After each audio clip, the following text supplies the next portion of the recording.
Good Monday morning, everyone. I hope we all survived the full moon eclipse, the super blood moon in Scorpio eclipse. We tried to uh, go see it last night. Just we wanted to catch it going into totality. But alas, there were too many clouds, and in Sacramento, too many beautiful trees, which were just got in the way last night. What's that, dear? And it was too low on the horizon. When we got home, Constance, after I had already turned in, Constance crept outside and caught a little glimpse of it just as it was pulling out of its full phase. And so I had to kind of get up and tiptoe at least into the dining room and peer through the Venetian blinds to see it. But anyway, I don't rule my life with astrology or anything else, but I pay attention to the major landmarks and such. And almost every astrologer was saying that it was a stressful period, and often people get into a mental funk during a period like that actually some people can be a danger to themselves during that time. And I hope all of us figured out how to amuse ourselves in that celestial environment. Anyway, I started thinking a number of years ago, probably 20 years ago by now, I was speaking to the modern religions class at Cal State Fullerton College. And it was facilitated by Dr. James Santucci, who's a marvelous man and involved in theosophy and things like that. And so after my talk he wanted me to talk about magic, and so I addressed the class, and it went very well. It was a good group of students. And afterwards, one of them came up to me and said that his term paper, or whatever they call it these days, was about the Necronomicon. And I thought that was very interesting,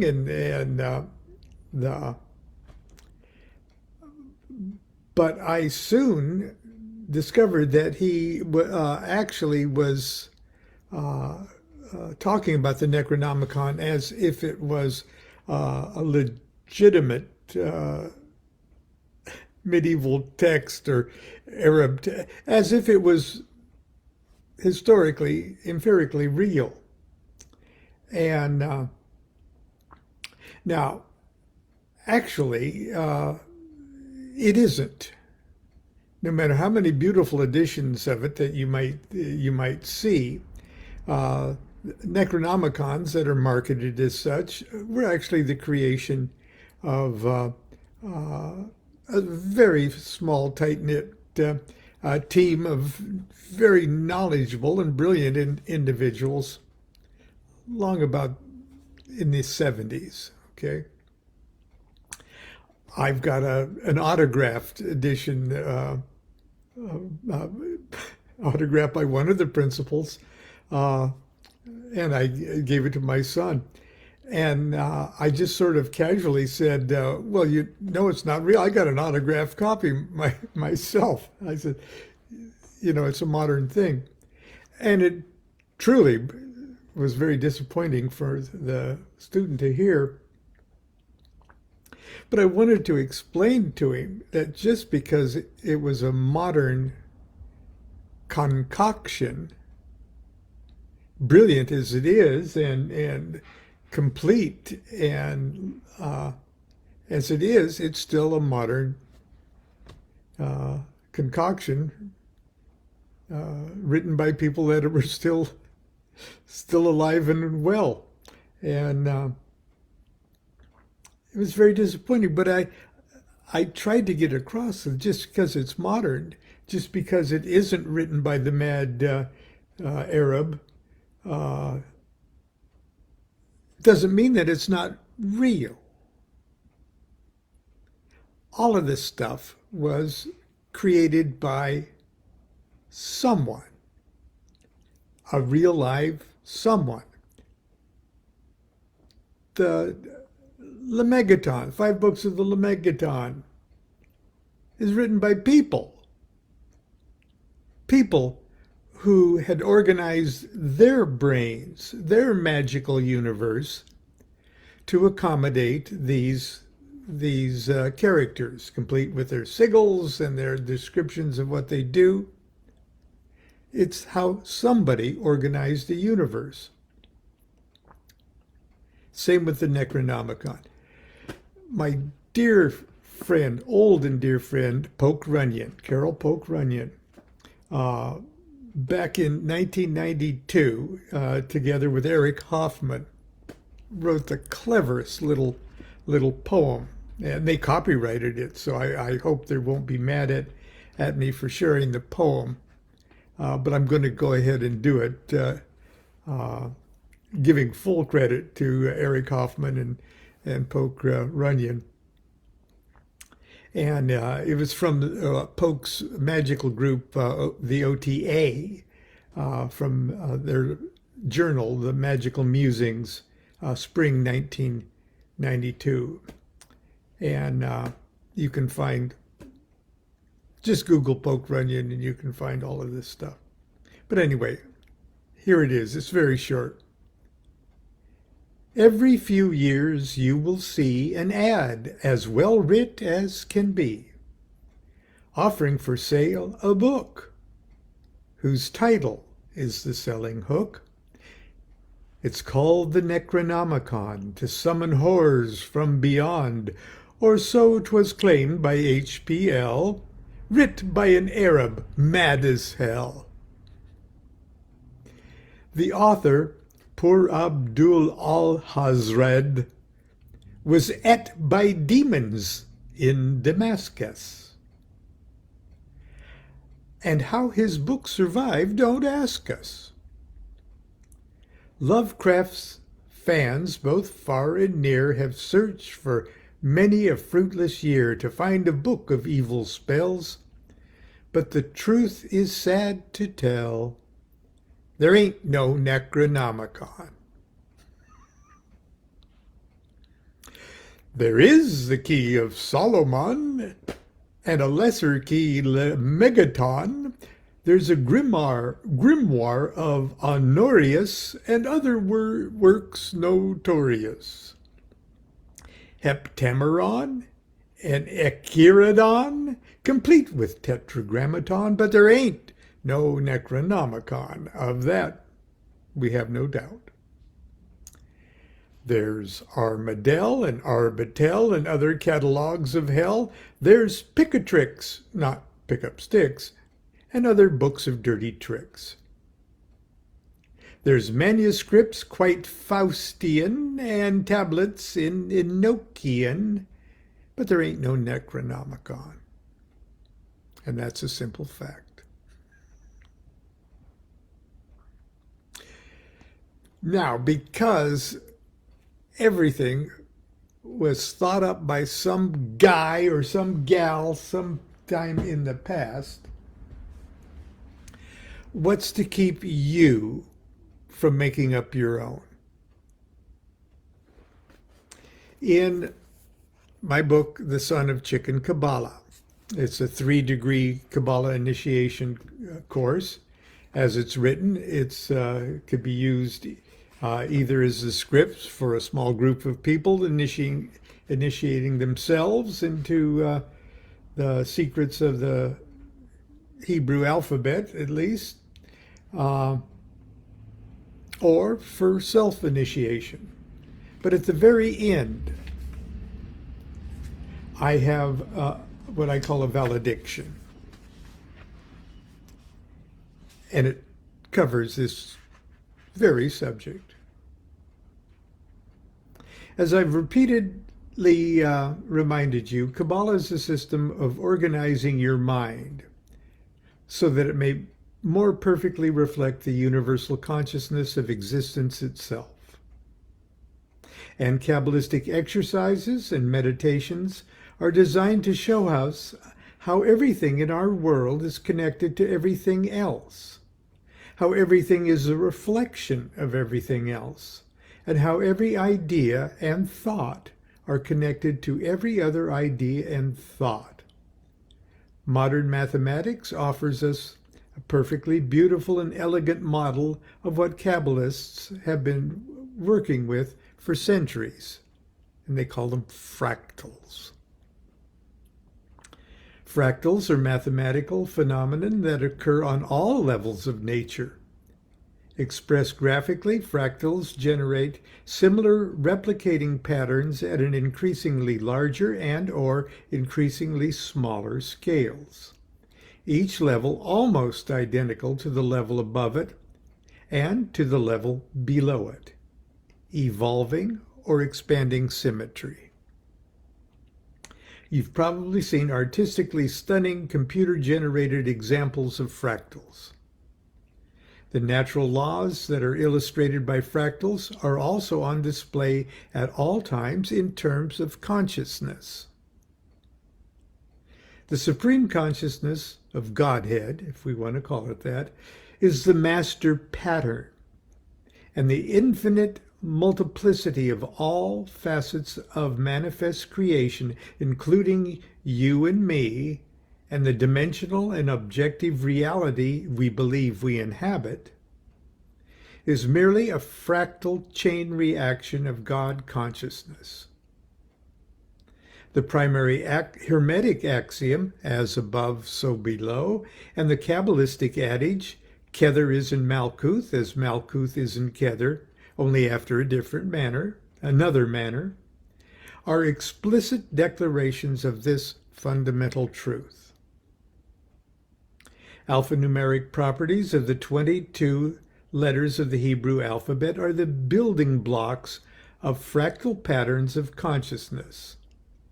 That is why classic Kabbalah-based God names and the traditional names of archangels, angels, intelligences, and spirits are found to be mathematically linked to each other by prime numbers or other numeric harmonics based on the number of a specific sephira or path.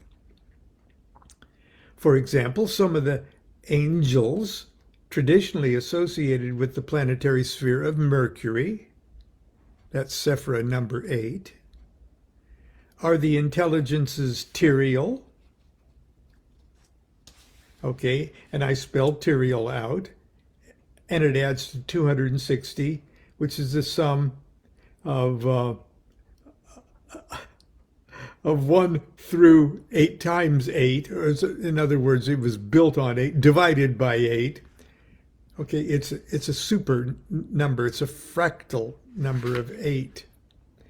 And the spirit Tephthartharis, which adds to 2080, which is the sum of 1 dash parentheses 64 or 8 squared. Okay, it's building blocks of 8 again.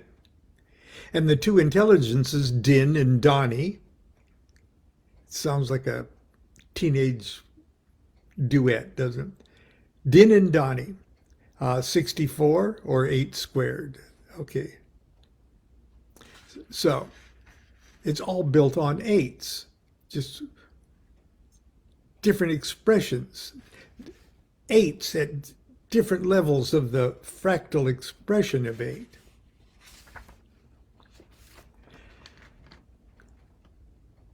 You know, I use my own name. I'm digressing here. I'm sorry. I use my own name a lot. My dad told me when I was growing up, never change your name. He, he wasn't all that mystical of a guy, but on this subject he was. He said, never change your name. He actually said it over and over, year after year. Your name is magic. Don't ever change your name. Don't even change the capitalization of the Q and all of that. My name easily transliterates straight across using Hebrew letters to replace English letters. It adds, Lon Milo DuQuette adds to 444. Now, 444, of course, all the multiples of 111 are important in Kabbalah, but it's not a huge thing. I'm not the beast. I'm not, you don't find me in the Bible, It's not that, but it's really cool, and it gave me a slight magical sense of identity. And I started to play with it, and it's 12 by 37, 37 being Yechera, the prime unit of the soul. The 37 is a big number, okay, and it's 37 times 12, or 74 times 6. And 74 is a big number in Kabbalah also. And 6, of course, is Tifereth, the heart, and the holy guardian angel, and all that stuff that I wanted. But 74 is also the easiest way to write out 74 in Hebrew is to spell it LMD, which is my initials, Lon Milo DuQuette. So that's why I'm Tau Lamed. That's why I'm Lamed Ben Clifford, Rabbi Lamed Ben Clifford. My father's name is Clifford. And okay, you could say, well, that doesn't mean anything to me, and it's just driving Lon crazy. No, it's not driving me crazy. Other things drive me crazy. Politics drives me crazy. But it does engage me in connecting absolutely everything in the universe to everything else in the universe, and connecting me into that chain also. I have my own set of fractals.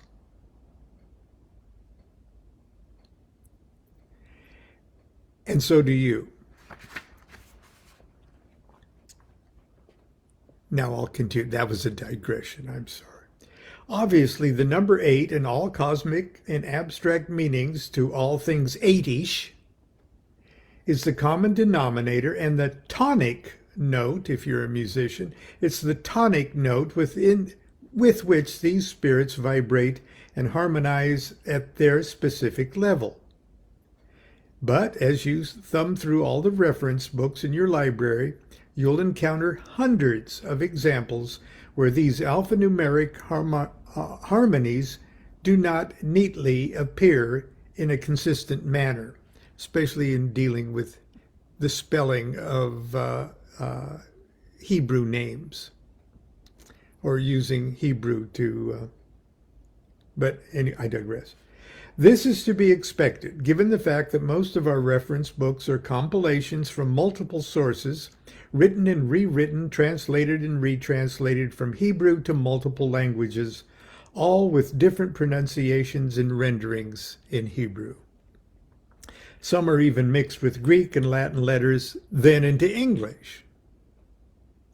However, it's abundantly clear that in the mythical Eden of the ideal and pristine Kabbalah, the divine letters began as perfect alphanumeric building blocks forming divine words, which were then the perfect alphanumeric building blocks forming divine sentences, which were the perfect alphanumeric building blocks forming divine paragraphs, which were the perfect alphanumeric building blocks forming divine chapters, which were the perfect alphanumeric building blocks of the book of life itself, to the mind of God. Tyrael and Tephthartharis and Din and Dani may hold a special place in your tradition-loving heart. And indeed, you might want to consciously work with them as mercurial forces, or in raising your consciousness to the level of the Sephirah Hod, to the path of Zion on the tree of life, either one or both. But Tyrael and Tephthartharis and Din and Dani and all traditional angels and spirits of the Kabbalah and medieval magic are not in and of themselves crystallized or sacrosanct magical beings living objective lives in some Kabbalistic boarding house. Hell no. Some real live person in the past made them up. Somebody, just like you, used their Kabbalah skills and imagination and invented all the gods, the archangels, angels, intelligent spirits, and demons. As a matter of fact, using your mastery of the Hebrew alphabet, you could, right now, set to work to create your own personal and unique 8-based pantheon of spiritual forces, all your own. I'm using 8 still as an example of Tyrael. Okay. You could build their names from Hebrew letters, enumerating to numbers that have 8 as a conspicuous factor. Your knowledge of the proper colors reveals what these angels look like. Your knowledge of the elemental, planetary, or zodiacal makeup reveals their specific powers and gifts. Think about it. Your own private hierarchy of spiritual beings, immediately and intimately linked to you, because they are your creations. That's the kind of thing grown-up Kabbalists do. That's what Kabbalah is all about. And now, my dear friend and comrade, here at the conclusion of your initiatory journey, remember this is the valediction, I'm suggesting that you do just that. Create your own angels. Create your own personal hierarchy of heaven. Think of it as an exercise, or think of it as your great work. Make it simple. God name, archangel who works for the God name, angel who works for the archangel, intelligence who works for the angel, spirit who works for the intelligence. And you can fart around with demons all you want, but that's the crew that's above it. Start out with the tree of life as your ladder, reaching up through levels of consciousness. Base your first set of names, say, on the number 10, then 9, then 8, then 7, then 6, then 5, then 4, then 3, and finally 1. That's going to be challenging. You don't think you can do something like this? Hell yes, you're a chicken Kabbalist. Don't worry about it. Just start.